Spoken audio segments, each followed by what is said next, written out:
What is going on, ladies and gentlemen? Welcome back to another episode. So the question I get asked most often is how do I tie on a paddle tail? And most importantly, what type of knot I like to use. So we're going to make a quick tutorial video and I'm going to show you how to set up a paddle tail on a regular jig head as well as a swim hook to make it weedless.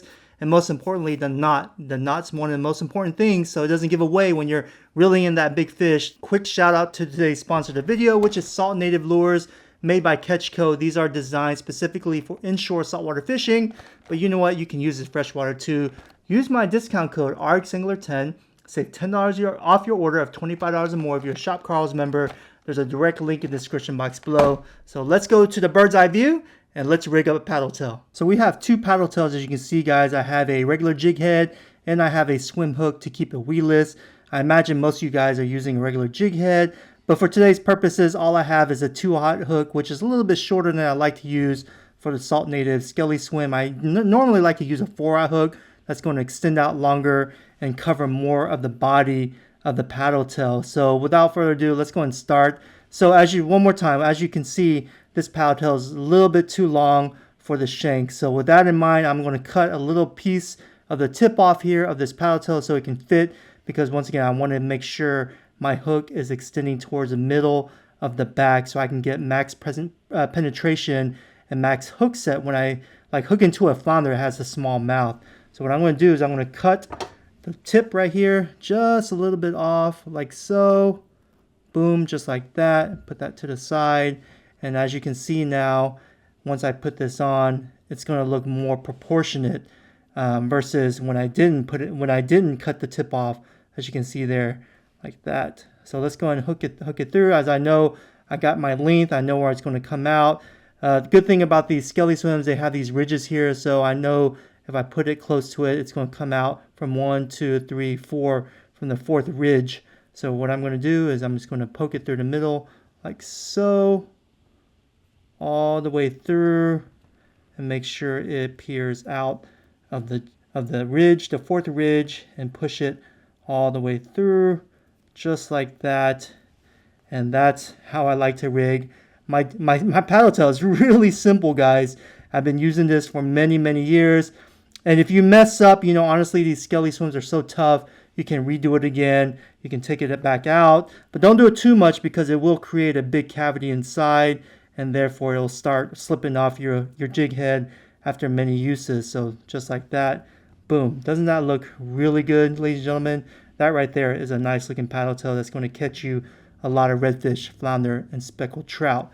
So that's there right there. Let's put that to the side. Once again, really simple.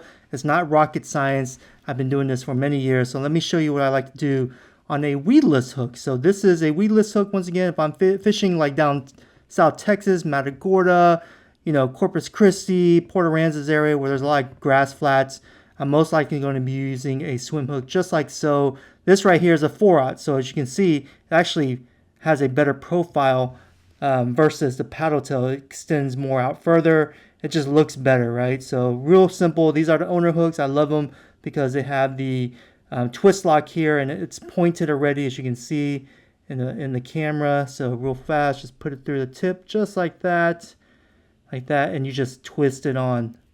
Just like so, real simple, and boom, you're done, just like that.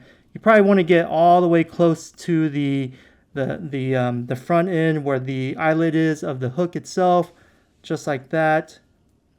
And the Skelly Swim, they have a built-in middle ridge, as you can see, just like that. So it makes hooking these baits really easy. As you can see, I know where I want to go through, like this, just right here at this ridge. Once again, it makes hooking or rigging these paddle tails so simple, just like that. Boom, just like that. And then if I'm going to make it weedless, I will take the hook of the swim hook and I'll just kind of tuck it in minorly into the paddle tail, just like so. And that is how I like to tie both of my paddle tails, whether I'm using a swim hook or I'm using a regular jig head. Doesn't that look really good, guys? Tell me, does it look good? This knot I like to use on majority of all my fishing rigs, and it's a knot I recommend everyone use. It's called the improved clinch knot, and it's super easy to use, and it's very sturdy, very strong. Let's go and start. So you have your leader line like so. You're going to put it through the eyelet of the jig head like that. See, it's going right through it. and then you're going to give yourself about 4 inches of tag line, just like that. And this part of the tag line that's open, it's going to go under this part of the line, and then you're going to give yourself 4 to 5 twists. I usually use 4, but you can use 5. That's 2, 3, 4, and 5, like that. Just like that, right? You see it, guys? And then what you're going to do is you're going to put it through this loop right there. Hopefully you guys can see it on the video, right? So it's going just like that. Then you're going to put it through this loop right here, like that, right? And then booyah, you got your knot. And all you do is just tighten it up just like that. You can wet your line to make it easier. Pull it tight, just like that. It's done. I didn't wet my line, so therefore it's not as smooth, but like I said, I recommend you wet your line.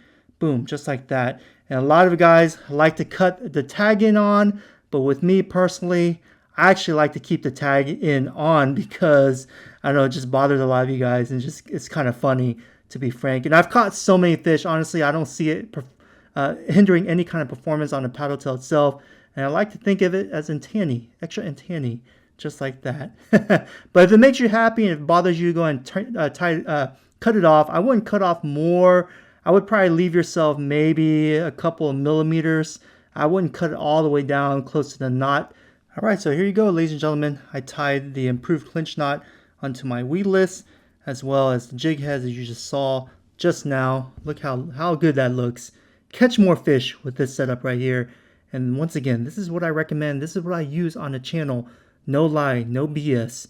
Exactly what you see I'm doing today is exactly what I use on the channel. BFS, medium light, light action, heavier spoons. I use this improved clinch knot.